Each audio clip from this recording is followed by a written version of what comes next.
Welcome to the California Department of Education Integrated and Designated English Language Development Transitional Kindergarten through Grade 12 video series. This video is reproduced by permission of the publisher, Houghton Mifflin Harcourt Publishing Company. All rights reserved. Today we're going to have a discussion on a very interesting topic for our issue. And this is a topic we'll be delving into in considerable detail because we'll be writing about it and debating about it as we move through this issue. So let's examine our question. I'm going to read it aloud, then I'd like you to chorally read it with me. What are the consequences of sleep deprivation? Let's read it chorally. 1, 2. What are the consequences of sleep deprivation? And yesterday we explored the noun consequence, and we have the plural form here, and we learned that consequences are effects or results of something that happens. So to remind us of the meaning, let's write effects right above consequences.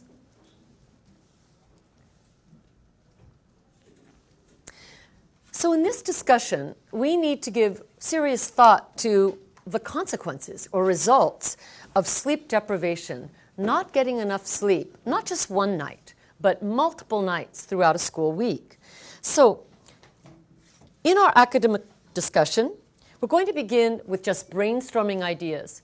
And I'll remind you that when we quickly brainstorm, we're not worrying about writing complete sentences or using the most precise grammar and spelling or vocabulary. We're just trying to get a quick list of ideas that we'll then review to select one or two ideas that we wish to develop in much more detail in our academic discussion.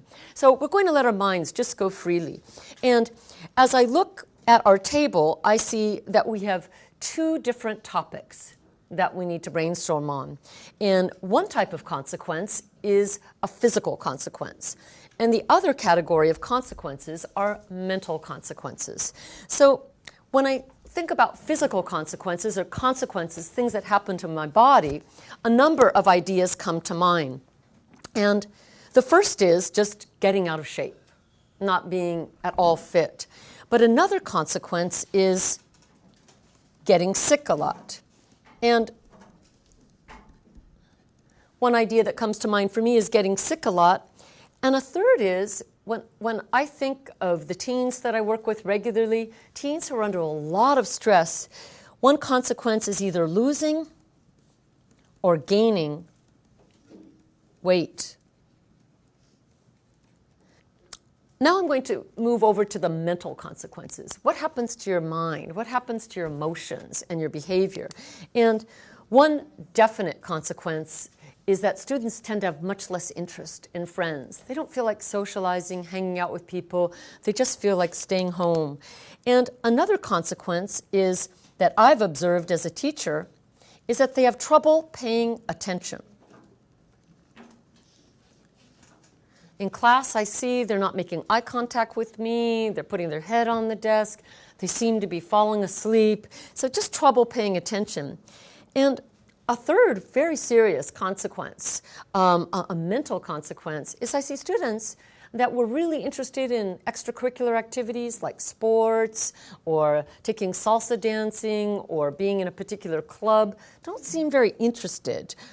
So lose interest in clubs, sports, hobbies.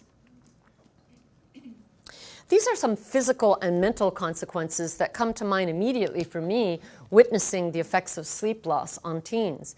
I'd like you to look at the examples I've provided and, if you wish, copy one of mine to start your physical and mental brainstorm list. And then I'd like you to put at least two ideas of your own in each column.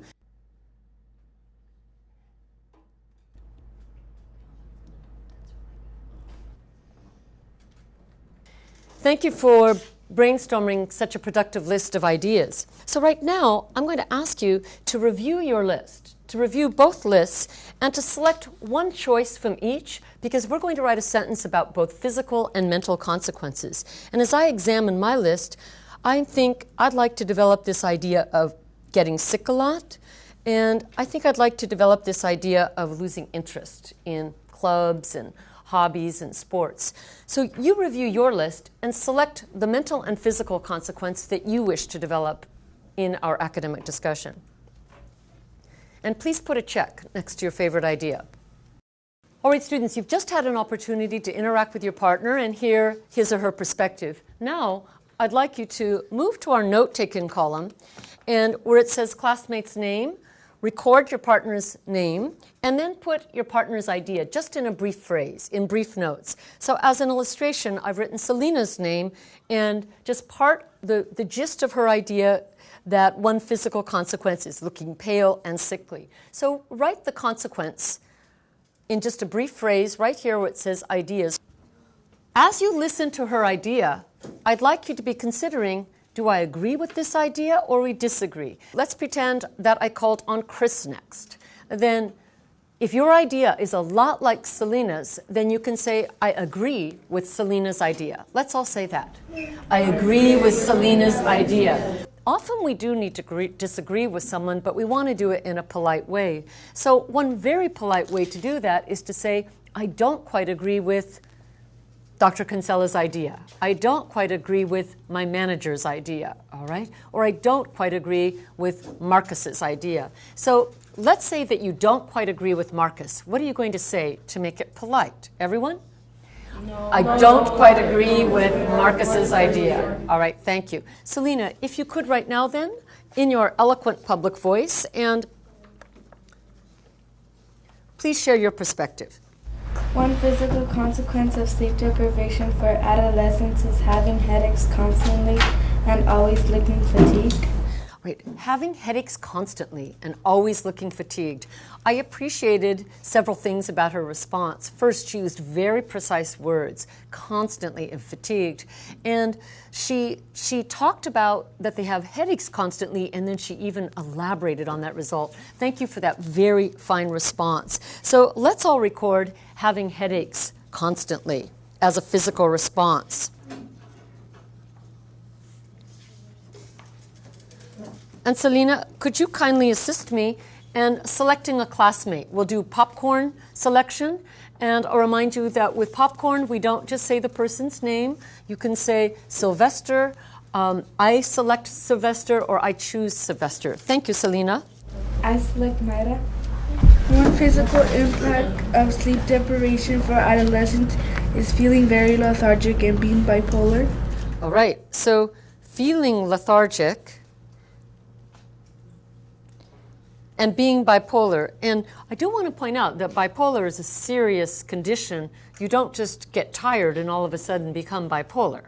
That bipolar is a very serious condition that some people have that isn't just a result of being fatigued. But we'll put feeling lethargic, okay? And could you kindly popcorn to another classmate? I popcorn Ivan. I select? I select Ivan. Thank you. One physical consequence of sleep deprivation for adolescents is gaining weight. Right, is gaining weight. Thank you, is gaining weight. And Ivan, can you select another classmate? I select Daniel. I agree with Ivan's idea that one physical consequence of sleep deprivation is gaining weight. Right, thank you. Thank you for acknowledging Ivan and for using a complete sentence. Thank you. And I'm going to open it up to 3 volunteers, one from the left, one from the middle, and one from the right. So I'd like you to quickly reflect and consider if you have an idea that is different than those that have already been contributed. Thank you, Isaac. I appreciate your volunteering. One physical consequence of sleep deprivation for adolescents is becoming less active and wanting to stay home. Hey, I love the fact that you not only said becoming less active, but in wanting to stay home. May I have a volunteer from the center of the room, please? Thank you very much. One physical consequence for sleep deprivation for adolescents is looking pale. Looking pale. And looking pale is a very, very clear example. When you look pale, how do you look? Very white, all right, very white, without any color in your face. Thank you. You did an excellent job of discussing physical consequences, now we're going to turn our attention to mental consequences. What happens to your attitude and your behavior, the way you think and the way you act, and what you believe. So let's move our reading guide card back to our second frame.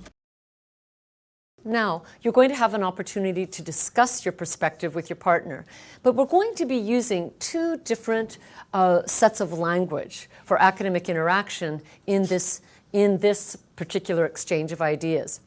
The first thing I'm going to ask you to do is to elaborate upon your idea. And I've asked you to do that before, but I'll remind you what that means is to provide more information. So a teacher may say to you on a paper that interesting perspectives, but you need to elaborate. And what your teacher wants you to do is to provide more information. So what I'm going to ask you to do, we'll begin with partner A's, is to read your idea, then say it with expression, with eye contact and expression, then elaborate. And you may either say, for example, or you may say, I know this firsthand. And when you say, I know this firsthand, it means it's happened to me. I've experienced it. And I'll model what I want you to do. I'm going to pretend that Ivan is my partner. One physical consequence of sleep deprivation for adolescents is getting sick frequently and missing several days of school. One physical consequence of sleep deprivation is getting sick constantly and missing several days of school. And I know this firsthand because as a first period teacher, I know that there are students who are constantly tardy, who miss several days of school because they have the flu, they have asthma, they have colds that are triggered by having so many missed hours of sleep during the school week. After I elaborate, then Ivan is going to restate back. So he's going to restate back what he thinks he heard from me. So we've restated before, so he's going to say, so you believe that. Let's all say that.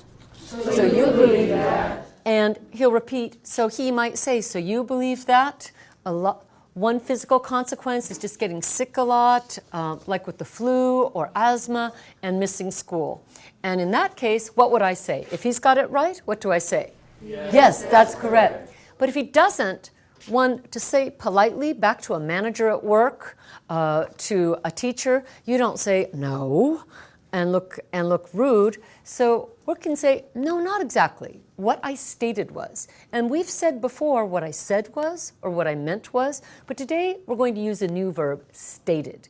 And to state is a more formal way of saying say. So let's say that. No, not exactly.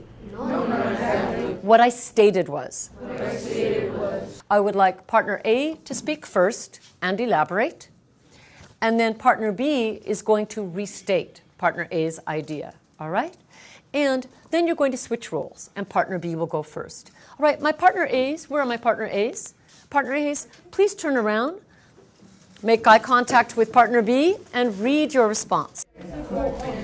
One physical outcome of sleep deprivation for adolescents is looking pale and regularly fatigued. I know this firsthand because my brother is usually sleep deprived.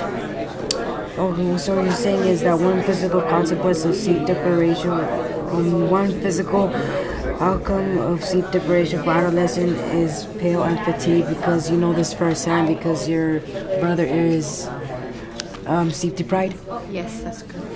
One physical consequence of sleep deprivation for adolescent is gaining weight and missing school frequently. You know this firsthand? I know this firsthand because I'm always tired.